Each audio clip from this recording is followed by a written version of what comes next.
ورحمة الله وبركاته. حلقة جديدة النهاردة من برنامج أرح قلبك. الحلقة دي بفضل الله إن شاء الله تكون حلقة كويسة بالنسبة لكم. بس قبل ما أبدأ الفيديو ليا رجاء كده، يا ريت تعملوا لايك واشتراك في القناة وتشيروا الفيديو ده يا جماعة. أنا برضو عندي عتاب كده لازم أقوله، يعني يا جدعان أنا بشوف في الإحصائيات عندي إنه نسبة كبيرة من الشباب، يعني النسبة الأكبر من الرجالة عندي، يعني يمكن نسبة البنات قليلة عندي في التفاعل. طب يا جماعة، ما أنت دلوقتي بتدخل عند الفيديو حلو يا سيدي، اللايك ده يعني ايه اقول لك ايه انا مش بحب الحته دي بس انا عايز اقولها. اللايك ده بيقوي القناه وبيخلي الفيديوهات دي توصل لعدد اكبر. اللايك يعني قول لي مثلا زي ما كان الواحد بيقول لي بس رد عذرا، رد السلام عليه، عرفني يا عم ان انت موجود، اكتب لي اي كومنت كده. تمام. اللي عايز اتكلم فيه النهارده، الموضوع اللي عايز اتكلم فيه النهارده موضوع يخص التوبه وعلاقتنا بربنا. يمكن الموضوع ده حساس جدا. يمكن انا بقالي فتره كده بقلب على الفيسبوك او بسمع ناس كتير جدا بتكون مثلا مقصره مع ربنا سبحانه وتعالى، وبيقرر ان هو يحسن علاقته بربنا ويرجع وينسى اللي فات، بس بيقابلوا شبح الماضي وبيقابلوا الناس اللي هم دول للاسف، اللي هم ما اعرفش الصراحه اذا كانوا هم بيستكتروا التوبه على الناس ولا ان هم خدوا نفسهم اله بيقول ده ربنا هيغفر له او ده ربنا مش هيغفر له او يخش الجنه او يخش النار. انا ما اعرفش الصراحه. بس لو وصل لك فيديو ده او وصل لك الفيديو ده، الفيديو ده ليك. يعني لو ربنا سبحانه وتعالى لو فتحت الفيديو ده فاعرف انه دي رساله من ربنا ان شاء الله ليك. مهما حد يقول لك انت غير مقبول، وانت كل الذنوب اللي انت عملتها دي ذنوب الخلاوات ومش عارف ايه، وانت حقت الله، نفض، كبر دماغك، صلي صلاه التوبه لربنا سبحانه وتعالى وابدا صفحه جديده. مالك الملك سبحانه وتعالى هو اللي بيتوب على عباده وبيجتبيهم، وهو ربنا مش خالقنا عشان يعذبنا. وقلت كده قلت كده في فيديو قبل كده. لازم الناس تفهم الحته دي، ولازم الناس تفهم انه احنا يا جماعه ملناش يد بالله عليكم انه احنا ندخل الجنه ولا النار ولا نقول ده مقبول ولا مش مقبول. انت الكلمه الطيبه صدقه. انا بشوف ناس كتير جدا في الفيسبوك مجرد ما حد بيقول مثلا والله انا عملت كذا كذا كذا كذا بيمسكوه بقى بيجلدوه جلد. هو في الواقع، في الواقع بيجلدوه جلد. ليه؟ طيب ليه يا سيدي؟ انت عملت كذا كذا. ما لينا يا جماعه في عبره في قصه الرجل الذي قتل 99 نفس، وكلنا عارفين القصه دي. الرجل اللي قتل 99 نفس ده قبل واحد قال له انت قتلت 99 نفس، ربنا مش هيتوب عليه، فكملوا كمل عليه وخلاه المية في العدل.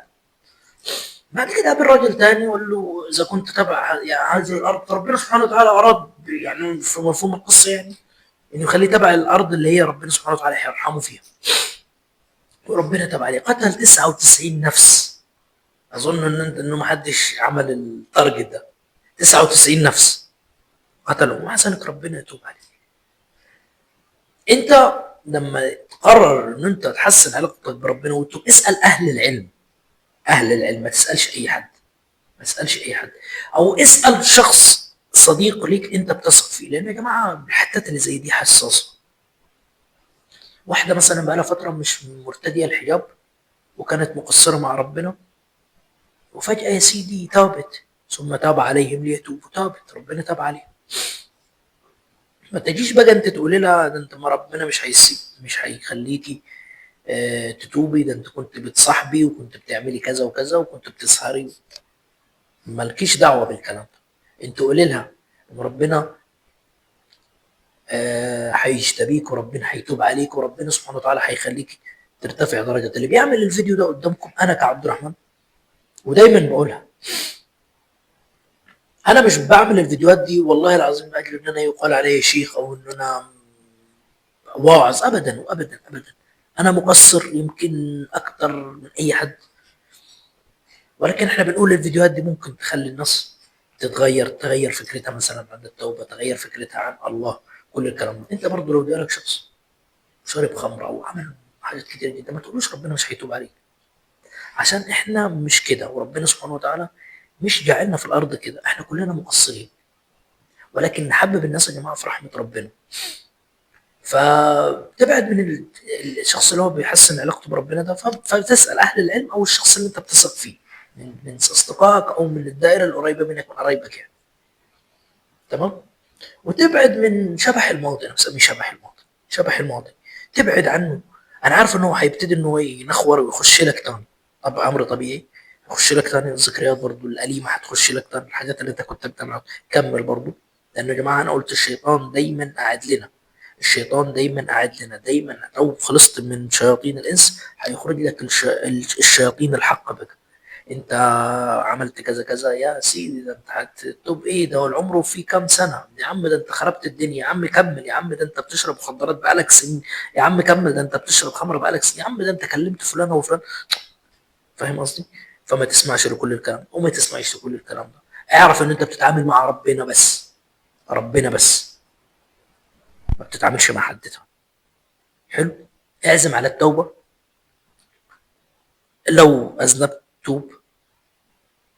انا قلت في فيديو لو اذنبت توب، واعلم ان ربنا سبحانه وتعالى فاتح باب التوبه الى يوم القيامه. يعني اللهم صل عليك يا نبي. الى ان تبلغ الحلقوم. الغرغرين بسموها، اللي هو الانسان خلاص يعني ما بيقبلش ربنا من التوبه. و... و... ولما ينادوا انه خلاص يوم القيامه قرب بظهور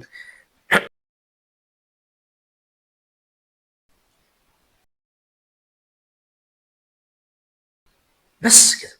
ف اللي انا عايز اقوله لك ان انت تبتدي ان انت تحسن علاقتك بربنا. تبتدي ان انت آه، تشوف الحاجات اللي انت عملتها زمان دي، تبتدي ان انت تصلح فيها. كل شيء، كل شيء ربنا سبحانه وتعالى هيغفره لك ان شاء الله. ما تيأسش. لو رجعت للذنوب تاني ارجع توب. واعلم انه توبة ربنا مفتوحة. وتذكر الرجل الذي قتل 99 نفس. وفي الفيديو ده انا مش جاي بصراحة اعمل نفسي واعظ، انا دايما بقول الحتة دي وبخاف من الحتة دي. انا زي زيك او اقل منك كمان. مجرد ان انا بنصح بس، ولا ان انا بيتقال لي كده. لانه انا عانيت في فتره في فترات حياتي انه انت لن تقبل، ربنا مش هيقبلك، ده انت مش عارف عملت كذا، ده انت مش عارف عملت كذا، ده انت سبت الصلاه ده. تنفض من الكلام ده خالص. انت بتتعامل مع ربنا بس، واسال اهل الخبره بس فقط لا غير. وارجع تاني لربنا لو اذنبت. واشوفكم على خير في فيديو جديد، والسلام عليكم.